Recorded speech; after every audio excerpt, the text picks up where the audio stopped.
കഴിഞ്ഞ ദിവസം ആര്യൻ അക്ബറിൻ്റെ അടുത്ത് പറയുന്നത് കേട്ടു. ഷിയാസ് വന്നിട്ട് അനുമോൾക്ക് വലിയൊരു ഹിൻ്റാണ് കൊടുത്തത്. അനുമോളുടെ പാവ വലിച്ചെറിഞ്ഞു. അപ്പോൾ അതുവഴി വലിയൊരു ഹിൻ്റ് അനുമോൾക്ക് കിട്ടി. അതുപോലെ ഒരു വലിയ ഹിൻ്റ് അവർക്കും ആരും കൊടുത്തില്ലല്ലോ എന്നൊക്കെ സങ്കടപ്പെടുന്ന കണ്ടു. പക്ഷേ ഇന്നലെ വീക്കെൻഡ് എപ്പിസോഡിൽ ലാലേട്ടൻ്റെ അടുത്ത് ആര്യം പറയുന്നത് കേട്ടു. ശോഭ വന്നിട്ട് പറഞ്ഞു, ജിസേലിന് ഭയങ്കര പ്രായമുള്ളതല്ലേ, അപ്പോൾ ഇവനുമായിട്ട് അധികം കൂട്ട് വേണ്ട, സെപ്പറേറ്റ് കളിക്കാൻ വേണ്ടി ശോഭ വന്ന് പറഞ്ഞു എന്ന്. അപ്പോൾ ഇതിലും വലിയ വാണിംഗ് എന്താ ആര്യന് കിട്ടാനുള്ളത്? ശോഭ വന്നപ്പോൾ തന്നെ സാരിത്തുമ്പൊക്കെ പിടിപ്പിച്ച് ശരിക്കും നല്ലൊരു ക്ലൂ ആര്യന് കൊടുത്തിട്ടുണ്ടായിരുന്നു. ആര്യത് മനസ്സിലായിട്ടുണ്ടാവും, പക്ഷെ എന്നാലും ആര്യന് ജിസേലിനെ വിട്ട് കളിക്കാനൊരു മടിയുള്ളത് പോലെയാണ് തോന്നുന്നത്. ഇന്നലെ അതുപോലെ തന്നെ ഈ വിക്ഷൻ ടാസ്ക് നടക്കുന്ന സമയത്ത് അനുമോളെ കൊണ്ട് തന്നെ കറക്റ്റ് ആര്യൻ്റെ കഴുത്തിൽ മാല ഇടിച്ച് ബിഗ് ബോസ്.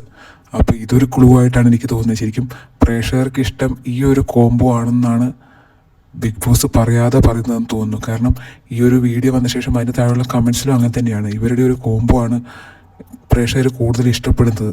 ആ ഒരു എനർജിയും എല്ലാം ഇവർ രണ്ടുമാണ് മാച്ചെന്ന് തോന്നുന്നു. കാരണം വന്ന സമയത്ത് ഇവർ രണ്ടും നല്ല കൂട്ടായിരുന്നു, അതിന് ശേഷമാണ് തെറ്റിപ്പിരിഞ്ഞത്. അപ്പോൾ ഇവരുടെ ഒരു കോംബോ വീണ്ടും വന്നിരുന്നെങ്കിൽ ഏതെങ്കിലും ടാസ്കിലൊക്കെ ഒന്നിച്ച് വന്നാൽ അടിപൊളിയായിരിക്കും എന്ന് തോന്നുന്നു.